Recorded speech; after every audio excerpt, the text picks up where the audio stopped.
I feel like YouTube is a jealous boyfriend and they want you to publish frequently. I can't upload every day. I can maybe upload twice a month, and I don't feel like that's what YouTube wants from me. I think they want more. And I just don't know how to make YouTube happy. The YouTube algorithm is often called a black box. It's hard to know what will take off and go viral or barely get noticed. But there's one thing we know for sure right now. YouTube is prioritizing shorts. For creators who made their reputation, not to mention their revenue, on longer content, this change has been really hard to navigate. This week, our creator is asking that and more. So I've brought in our very own queen of YouTube, Linda Petta, to help. Linda is the VP of YouTube Creator Growth and Strategy here at Raptive, so she can help us unpack it better than anybody. And I was lucky enough to grab some of Linda's time right after Made on YouTube 2025, where they made some really exciting announcements. Linda Petta, welcome to Control Alt Ask. We're so happy you're here. I'm so happy to be here. Thank you for inviting me.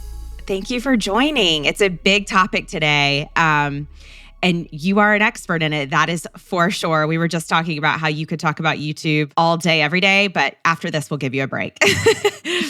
So each episode, I like to start with just a little fun, tangentially related question. And for you, Linda, today is about YouTube. So have to ask, what is your favorite classic YouTube video from the early days of YouTube? It's really hard. YouTube just celebrated 20 years, so there's much content to think about. Wow. I know, isn't that wild? Happy birthday, YouTube. But my all-time favorite is this series called Where the Hell is Matt? And it was a creator that traveled all around the world to different countries. I think he went to 71 locations. That was the final number.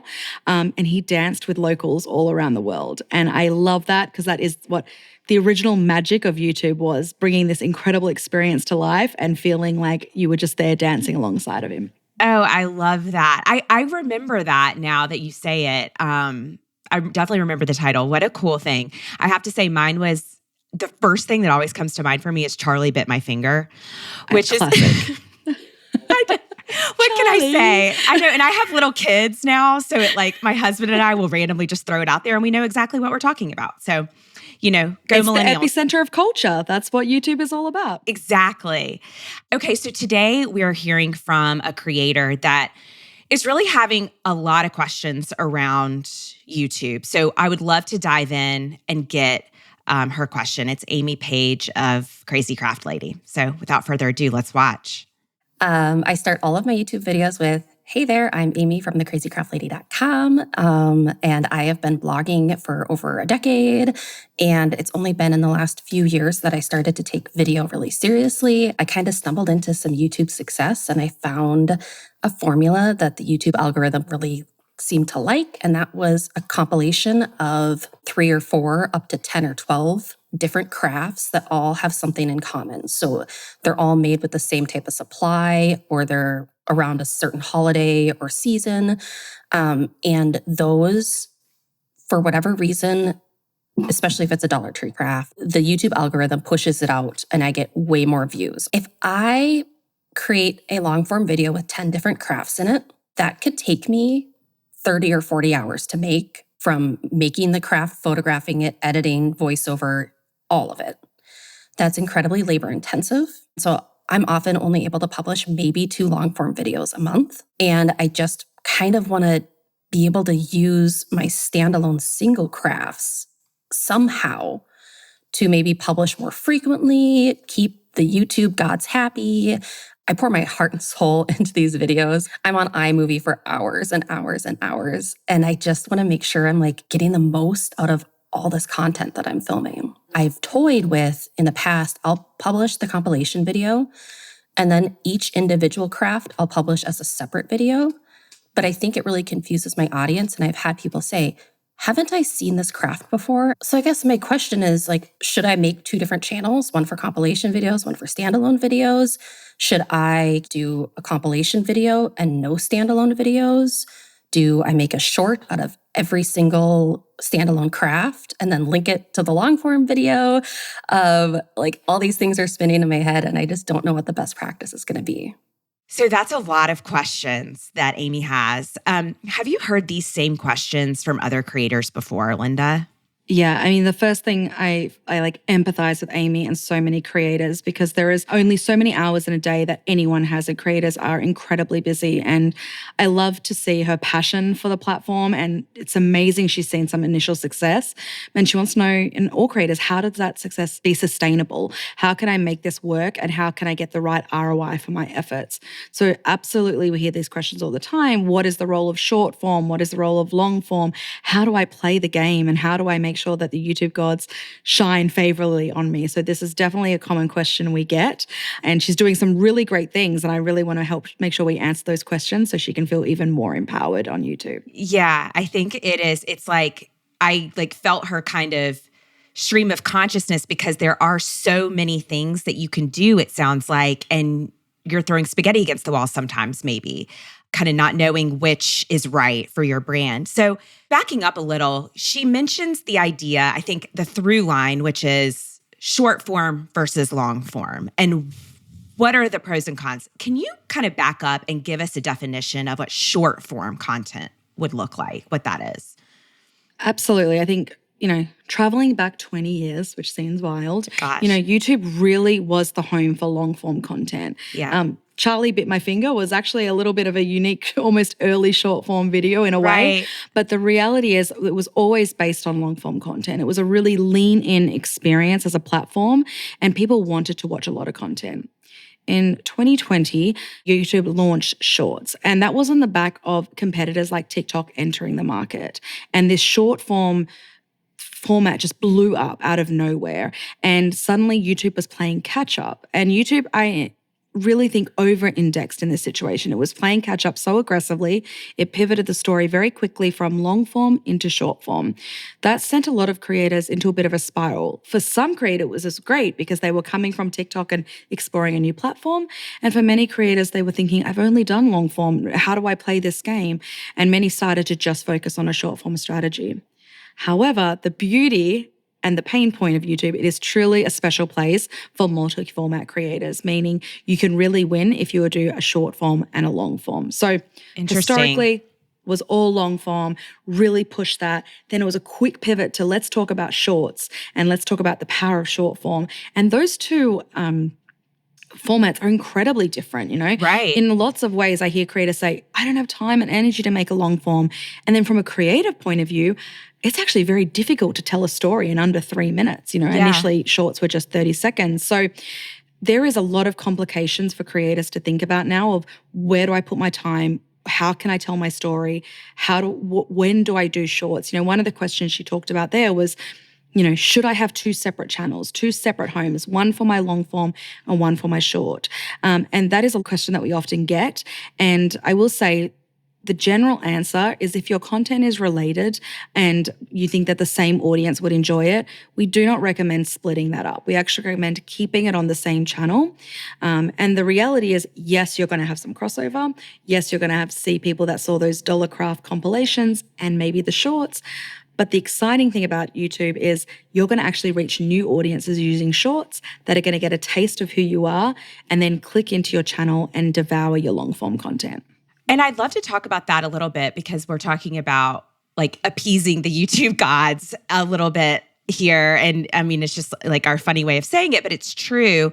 Can we talk about that multi-format creator versus someone who just does shorts or someone who just does long? Can you give us some examples of maybe where we are at now with that and what is YouTube really rewarding? Great question. I think I look at those 2 formats in 2 different ways, both important. Long form really drives that engagement, right? Someone is coming to you, they're leaning forward, they're watching 8 minutes, 10 minutes, 45 minutes, an hour of content with you.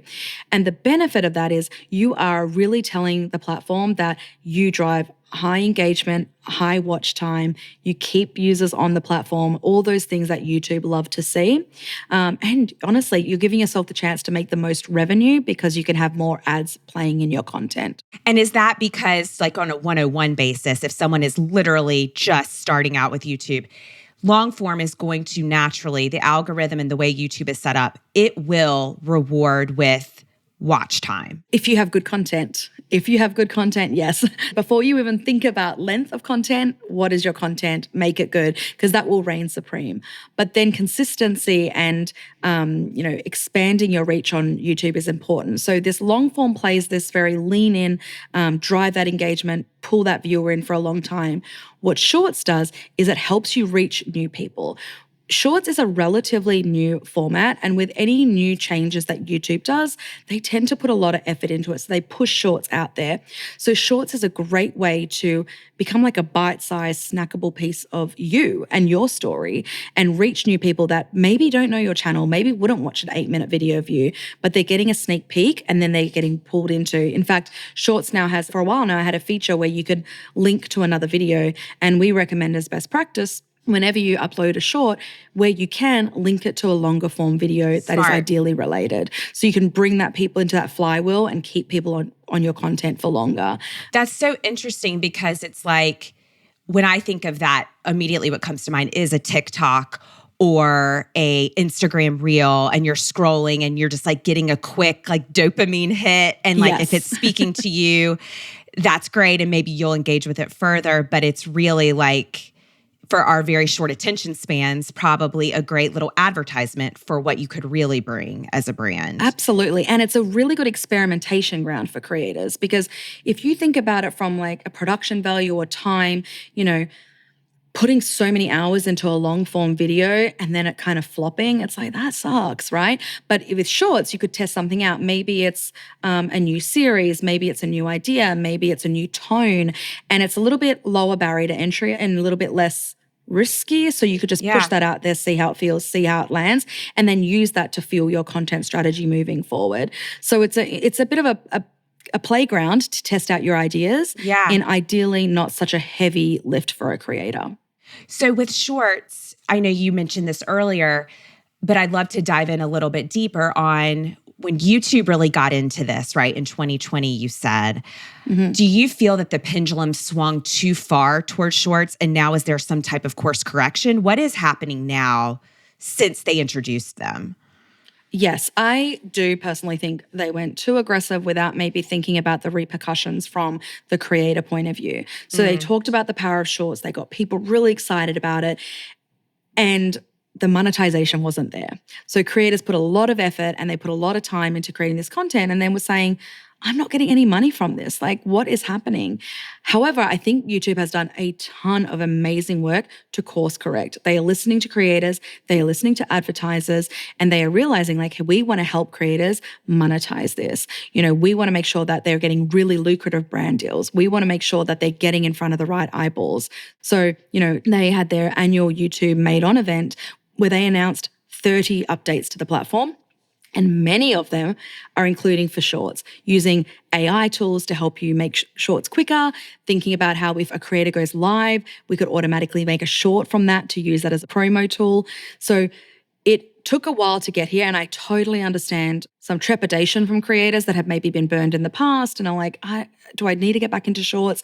And the reality is, it really does make sense for a creator to think about it as part of their strategy. And if they can be consistent and if the content is good, they really should think about it. They have features like shoppable Shorts, meaning creators can, promote and sell their own products, or they could be using affiliate marketing and being able to make some money from that side. So YouTube is investing a heck of a lot of infrastructure, team, strategy, and really making sure that this is going to make sense for creators. That's interesting about the shopping element. I wouldn't have even thought, that's another way. Someone like an Aimee who does crafts, obviously she talks about her dollar store crafts and things like that, could be another door opening for her. Absolutely. And on that, she made the comment there about the effort it takes to make her compilations. And I was sort of smiling and nodding, because she's already ahead of the curve in a lot of ways. We talk to many creators about if they have multiple short form content in a similar theme. For example, let's say we have a food creator that has her top 5 chicken recipes and they're shorts. We definitely recommend putting them as a compilation. That's a super easy and low lift way to make a long form video. Right. And what we heard from Aimee was she's doing that, but she's spending hours in this. hopefully with these Gen AI tools that have just recently been announced, for example, there is one that you can select a few short form videos on your camera roll and it will actually make a draft short for you. And then you're just editing. You're not actually putting it together. This is huge. So That is game changing. It's game changing. And I encourage someone like Aimee to be like, maybe I don't need to make it so polished. That's the beauty of the platform. From Charlie Bit My Finger, which is on a fuzzy camera, to like some really high production, there is something for everyone. So it doesn't have to be this high quality, super polished, piece of content.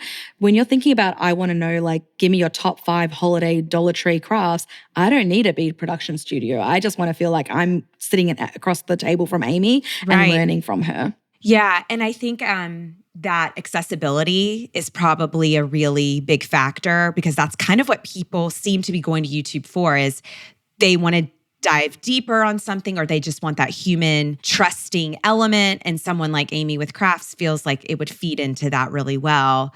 And, when you're talking about the lift, I think that is something that just hearing the stress in Aimee's voice of, my bandwidth is very limited. I imagine she's going into the holiday season with even less bandwidth.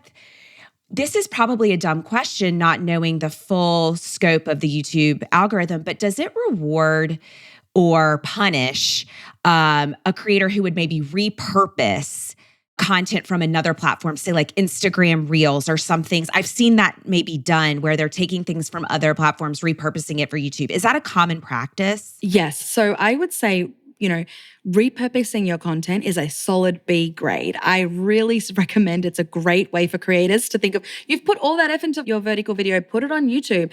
Is it going to be the best performing? Maybe it won't be, but the reality is you're going to get insights. And with insights, you can determine how you want to do that. So, hold on a minute. Is that sort of trending? Is that doing well? The A+, like top of the grade gold star, is if you create content specific for platforms.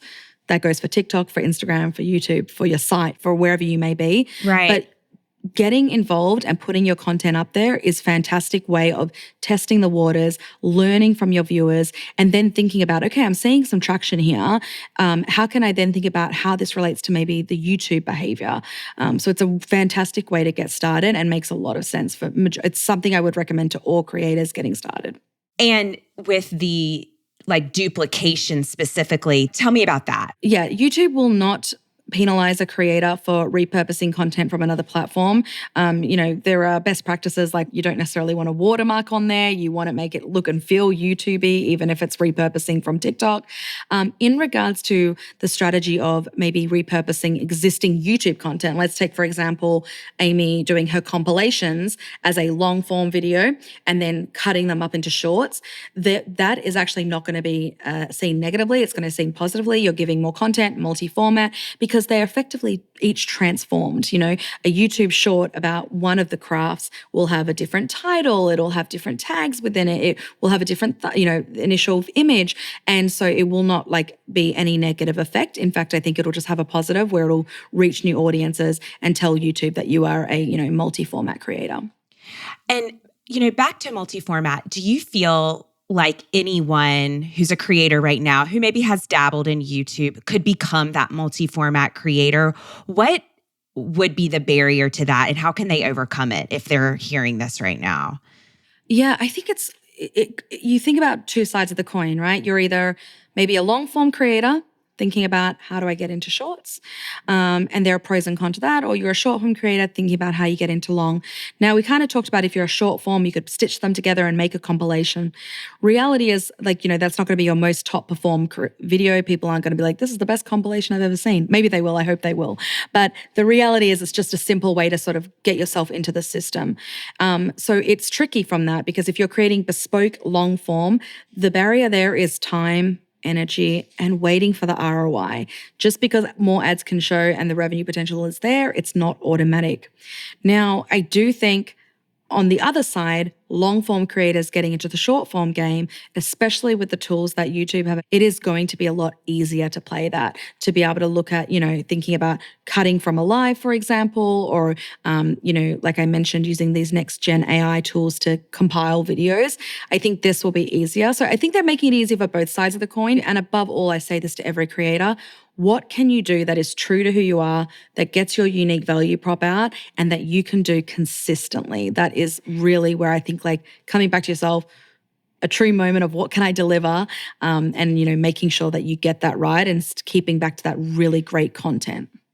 Staying true and authenticity is a through line through every conversation I have had so far on this podcast. It's a buzzword for a reason because I think that's what audiences want. Yeah, viewers can see through it if it's not authentic. And that's why I sort of mentioned the quality of the production. Like, it almost doesn't matter if your authenticity, and someone like Aimee, she is like the authority in her space because she has that authentic connection. It almost doesn't matter if it's this beautiful polished video or something more, choppy together. It's more about her and what the value she's bringing to the viewer. And speaking of value, I have to ask about revenue a little bit because we've touched on it, but let's talk about that, the split between like short form, long form. Let's say a short form creator wanted to make long form content, started doing that, whether it was compilations or just kind of delving deeper into some of their content. How would that increase revenue given the algorithm right now? Yeah, so the way this works is, YouTube has multiple ad formats. The very standard is sort of like a pre-roll, which happens before your content starts, a mid-roll, maybe halfway through. You can have multiple mid-rolls depending how long your content is. And that's why the long form just gives you more opportunities to have more ad formats show, which means you could make more money.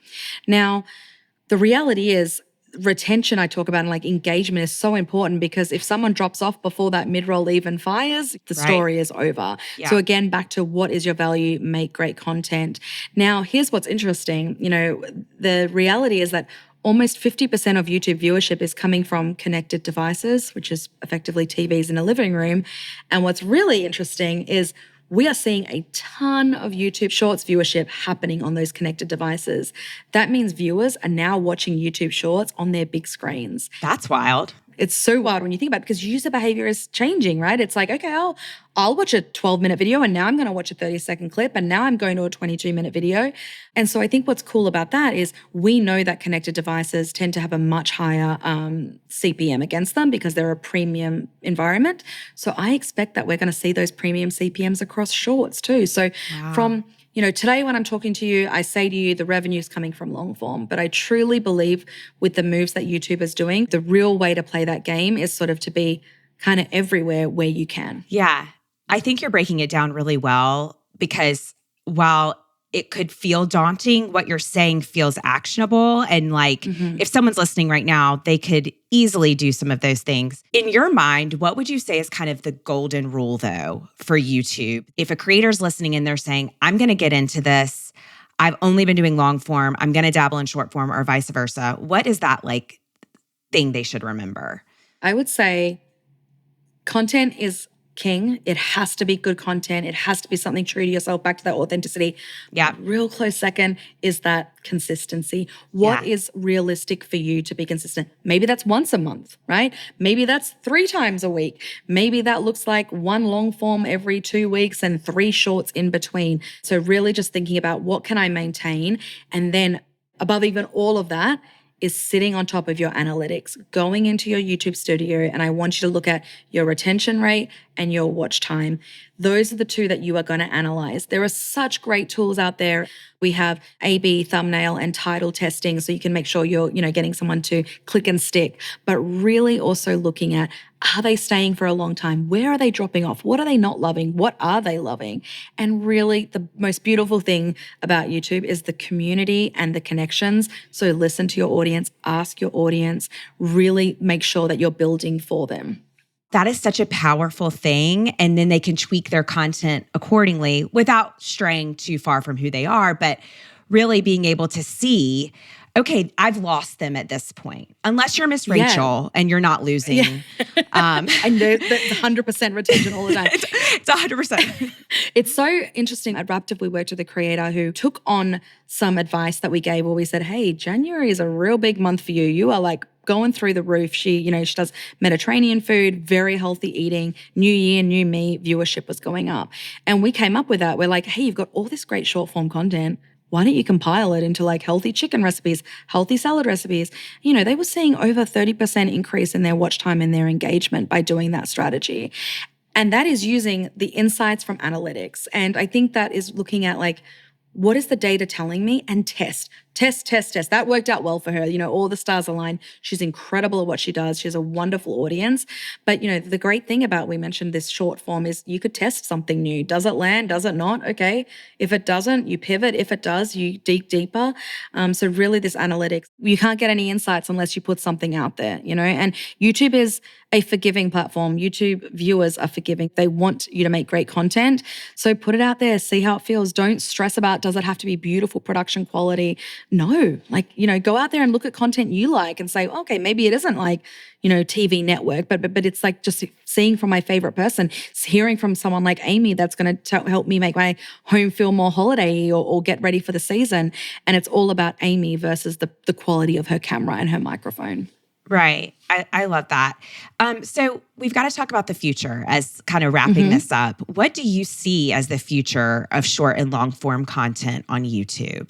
So I will say YouTube is like a very large ship. It takes a long time to make any big turns or any big moves. But when it does, it is stable. YouTube is the second largest search engine after Google, right? It is not going anywhere.